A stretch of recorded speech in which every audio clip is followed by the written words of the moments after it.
Good morning, students. This is your second class of your SST, class 7. I hope all of you purchased your books from your school because all the books of your class are now available in the school.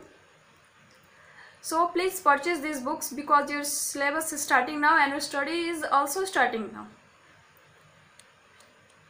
Then now हम अपना chapter start करेंगे.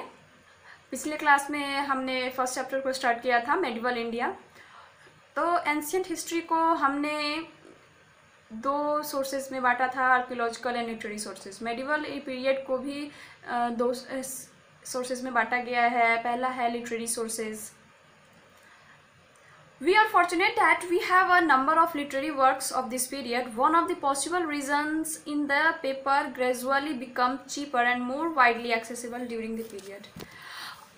हमारे पास बहुत अच्छा समय था, बहुत अच्छी किस्मत थी हमारी पुराने ज़माने में कि हमें लिटरेरी सोर्सेज, लिटरेरी काम मतलब लिखने के लिए बहुत अच्छा साधन मिल गया था उस समय. मेडिवल पीरियड लिटरेरी सोर्स का बहुत ज़्यादा ही सपोर्टर है क्योंकि उस समय लोग अच्छी तरह से लिखना सीख चुके थे, बहुत ही अच्छी अच्छी चीज़ें लिखते थे.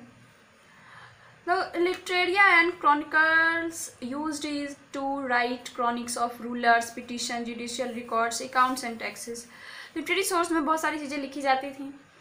राजा कैसा था, उसका शासन कैसा था, वो अपनी प्रजा को किस तरह से रखता था, प्रजा की देखभाल अच्छे से करता था या नहीं करता था, उसके न्यायपूर्ण कार्य को, उसके अकाउंट्स को, उसके टैक्सेस को, बहुत सारी चीज़ें रिकॉर्ड करके रखा. The teaching of saints and traders transactions were also recorded on these papers. पुराने ज़माने के संत लोग कैसे पढ़ाते थे या ट्रेडर्स जो बाहर से आते थे यहाँ बिजनेस करने, वो लोग कैसे होते थे, इन सारी चीज़ों को पेपर पे रिकॉर्ड करके रखा गया. Since paper was very costly earlier, पहले पेपर बहुत ज़्यादा कॉस्टली था क्योंकि पहले ज़्यादा लोग इसके बारे में जानते नहीं थे. तो कोई भी चीज़ कभी भी जो नई आती है वो थोड़ा कॉस्टली होती है. धीरे धीरे जब सब लोग उसको जान जाते हैं तो वो सस्ती हो जाती है. Since paper were very costly earlier, manuscripts were collected only by wealthy people, rulers, monasteries and temples and stored in archives. तो मैन्यूस्क्रिप्ट ना, पेपर बहुत महंगा था तो मैन्यूस्क्रिप्ट लोग पुराने ज़माने में टेम्पल से या फिर किसी अमीर आदमी से या राजा महाराजा से, इन सारे लोगों से प्राप्त करते थे. पहले के ज़माने में ना प्रिंटिंग प्रेस नहीं था तो वो लोग क्या करते थे, जो मैन्यूस्क्रिप्ट टेम्पल से या बड़े बड़े रूलर्स से, महाराजा राजा से, इन सब से लेते थे, उसे बहुत संभाल के रखते थे और उससे कॉपी करके लिखते थे. तो हर एक का लिखने का ना अपना स्टाइल थोड़ा अलग होता है. तो कुछ कुछ जो वो लोग मैन्यूस्क्रिप्ट से देख के लिखते थे उसमें कुछ अपनी चेंजेस भी करते थे. तो इस चेंजेस की वजह से थोड़ा सा नया जो लिखा जाता था मैन्यूस्क्रिप्ट वो हल्का चेंज हो जाता था. मैन्यूस्क्रिप्ट है, फट जाएगा तो दोबारा मिलेगा नहीं है हिस्ट्री, क्योंकि प्रिंटिंग तो था नहीं, तो उसे बहुत संभाल के यूज़ करते थे.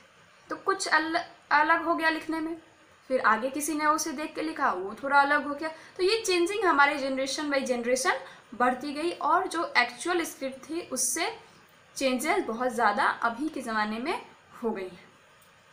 कुछ फॉरेन ट्रैवलर्स के बारे में आपके बुक में दिया है. जैसे पहला है अल Masoodi, 1957 AD. He was an Arab traveler who gave an extensive account of India. ये एक ऐसा फॉरेन ट्रैवलर था जो कि अरब का ट्रैवलर था, जिसने हमारे इंडिया के बारे में बहुत ज़्यादा जानकारी थी.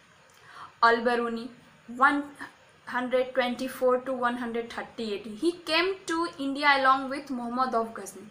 ये अल बरूनी जो है वो मोहम्मद ऑफ गजनी के साथ हमारे इंडिया आए थे. He traveled all over India and wrote a book, Tarikh e Hind, describing social, religious and political condition of India. इन्होंने एक बुक लिखी है जिसका नाम है तारीख़-ए-हिंद, जिसमें इन्होंने सोशल, सामाजिक, धार्मिक और राजनीतिक जो भी व्यवस्था थी हमारे इंडिया की उसके बारे में लिखा है. Now the next traveller is Ibn Battuta, 1332 to 1347 AD. ये मॉरिशस का ट्रैवलर था.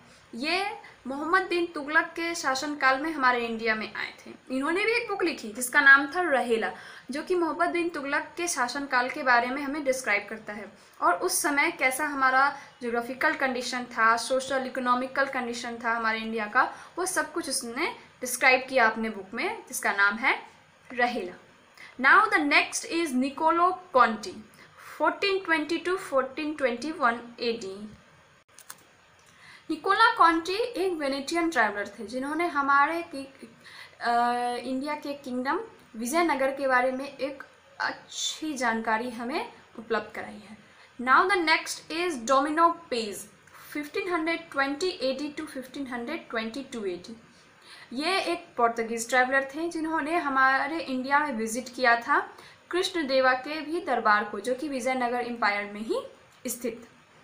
Now the next is William Hawkins 1608 to 1611 AD। He was an English ambassador, वो एक of British king James in the court of Jahangir. वो हमारे देश में आए थे। वो कौन थे? इंग्लिश एम्बेसडर थे, मतलब ब्रिटिश के थे, ब्रिटिश के शासनकाल के एक एम्बेसडर थे जो हमारे इंडिया में आए थे। ब्रिटिश शासनकाल के किंग जेम्स थे, जो कि कहाँ थे? जहांगीर के कोर्ट में 1609 में। Now the next is sir Thomas Roy 1615 to 1619 AD। He was N ambassador of British king James one. ये भी ब्रिटिश किंग जेम्स वन का ही राजदूत थे। ये ब्रिटिश किंग जेम्स वन के थे। At the court of Jahangir the Mughal empire. ये भी जहांगीर के दरबार के ही थे, जो कि कब का था? मुगल एम्पायर, मुगल शासनकाल के। Now the next is Peter Mundy 1630 to 34 AD। He was an Italian empire traveller to Mughal empire in the reign of Shah Jahan. ये शाहजहां के शासनकाल में आए थे और हमारे शाहजहां भी मुगल एम्पायर के ही थे। He gave details of life standard of common man in the Mughal empire. इन्होंने एक ऐसा हमें जानकारी दिया जिसमें मुगल एम्पायर में जो नॉर्मल लोग, आम आदमी रहते थे, उनके जीवन के बारे में। Now the famous literary works of the medieval period। कुछ लिटरेरी वर्कर्स के बारे में दिया है, जैसे कालाहैन, राज तरंगिनी, अलबेरूनी, तारीखे हिंद, फिरदौसी, शाहनमह, इस तरह से बहुत सारे नाम दिए गए हैं। इन सबको आप अपने नोट्स में फेयर में नोट्स को बना के फेयर करेंगे। Most of the medieval text were written in by the court poets. बहुत सारे मेडिवल टेक्स्ट जो हैं वो कोर्ट पोएट, दरबार में जो कवि लोग होते थे उनके द्वारा लिखी जाती थी, या फॉरेनर ट्रैवलर जो बाहर से लोग हमारे देश में घूमने आते थे उनके द्वारा लिखी जाती थी।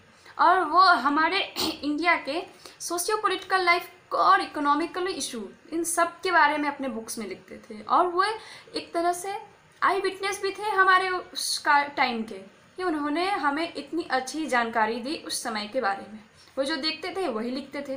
Now the fact find Rajatarangini written by Kalhana and Prithviraj Raso written by Chand Bardai are some famous works of this period that throw light on the socio political condition of India. Rajatarangini Kalhana के द्वारा लिखी गई है और पृथ्वीराज रासो चंद्रबरदई के। ये ऐसे बहुत ही ज़्यादा फेमस बुक्स हैं जो कि हमारे इंडिया के सोशियो पॉलिटिकल कंडीशन के बारे में डिस्क्राइब करते हैं। Now the next is archaeological source. हमने मेडिवल इंडिया में पहले लिटरेरी सोर्स के बारे में पढ़ा, अब आर्कियोलॉजिकल सोर्स के बारे में पढ़ेंगे। Besides these literary sources, we also have a lot of archaeological sources of this period, which include inscription, coin, monuments, paintings, etc. हम इस मेडिवल इंडिया में भी आर्कियोलॉजिकल सोर्स में वही सारी चीज़ें पढ़ेंगे जो हमें एंशिएंट हिस्ट्री में भी पढ़ी थी। इसमें भी बहुत सारी इंस्क्रिप्शंस हैं, क्वाइंस हैं, मॉन्यूमेंट्स हैं, पेंटिंग्स हैं, बहुत सारी ऐसी चीज़ें हैं। इंस्क्रिप्शन हमें बहुत ज़्यादा मदद करता है हमारे पास्ट के बारे में जानने में। इंस्क्रिप्शन पहले लिखी होती थी तांबे के प्लेट पर, बड़े बड़े पत्थरों पर, छोटे पत्थरों पर, मंदिरों की दीवार पर, ईंटों पर, जो कि हमारे गांव और शहर में उस समय पाए जाते थे। वे हमें एक बहुत अच्छा जानकारी देते हैं उस समय के लोगों के बारे में जो उस समय रहते थे हमारे इंडिया में। बहुत सारे ऐसे मॉन्यूमेंट्स और बिल्डिंग्स भी हैं जो उस समय बने थे, जैसे नाम दिए हैं आपके बुक्स में, जमा मस्जिद, Moti Masjid, Agra fort, red fort, बहुत सारी जो उस समय के लोगों के बारे में भी हमें अच्छी जानकारी देती हैं। क्वाइंस भी हमारी बहुत मदद करती हैं। हमारे क्वाइंस जो है वो हमें डेट्स और नेम्स ऑफ वेरियस रूलर्स के बारे में भी बताती हैं कि किस शासनकाल में कौन सा राजा था, और उस सिक्कों की मदद से ही हम ये सारी जानकारी लेते हैं। मेडिवल इंडिया में कॉइन्स के थ्रू स्टडी करना भी बहुत ज़्यादा ही अच्छा होता था और हमें बहुत सारी जानकारी उससे भी मिलती थी। Now the next topic is emergence of new social and political groups. अब नए नए सोशल पॉलिटिकल ग्रुप्स जो हमारे इंडिया में आ रहे थे, उत्पन्न हो रहे थे, उनके बारे में पढ़ेंगे। 700 AD से 1715 AD बहुत सारे ऐसे लोग हमारे सब कॉन्टिनेंट में आए हमारे देश की अच्छी उत्पत्ति को देखकर। कुछ पॉलिटिकल ग्रुप जो है वो मुस्लिम इन्वेडर्स भी थे, मतलब मुस्लिम इन्वेडर्स मीन्स आक्रमणकारी, जैसे Mohammad of Ghazni, Mohammad Ghori. They were followed by the Turks who founded the Delhi Sultanate. ये सारे दिल्ली सल्तनत के थे। Delhi Sultanate was uprooted by new groups of people from Central Asia known as Mughals who established the Mughal empire. Delhi Sultanate जो है वो नए लोगों से बना था जो मुगल एम्पायर के थे और उन्हें क्या नाम दिया गया था? मुगल्स, जो हमारे सेंट्रल एशिया में लोग रहते थे उनसे। While these people from beyond the frontiers of India made India their home, there were several groups of new rulers who emerged within the borders of India.